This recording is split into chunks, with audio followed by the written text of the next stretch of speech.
Let's now turn our attention to another issue which is affecting the world. It's coming from the United States. President Donald Trump has announced a much talked about tariff hike, and it to include a universal 10% tariff on imports into the U.S. The United Kingdom says it is drawing up a list of U.S. products it could hit with tariffs in response to new tariffs announced by President Trump last night.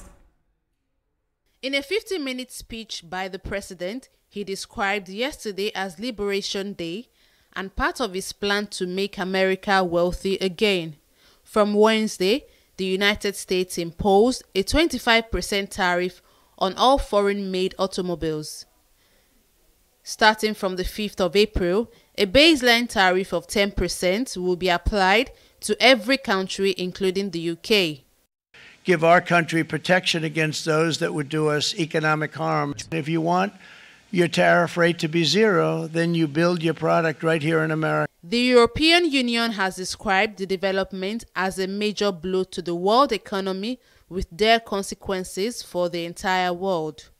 For Prime Minister Keir Starmer, the UK will prioritize policies that will impact its people more.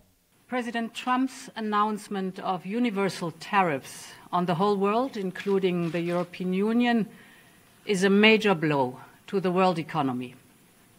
I deeply regret this choice. Let's be clear-eyed about the immense consequences. The global economy will massively suffer. Uncertainty will spiral and trigger the rise of further protectionism. The consequences will be dire for millions of people around the globe. Decisions we take in coming days and weeks will be guided only by our national interest, in the interests of our economy, in the interests of businesses around this table, in the interest of putting money in the pockets of working people. Nothing else will guide me.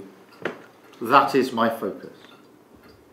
And clearly there will be an economic impact from the decisions that the US has taken, both here and globally. But I want to be crystal clear. We are prepared. All physical goods imported from the UK will face a 10% tariff. Other countries will face higher rates, including EU goods at 20%.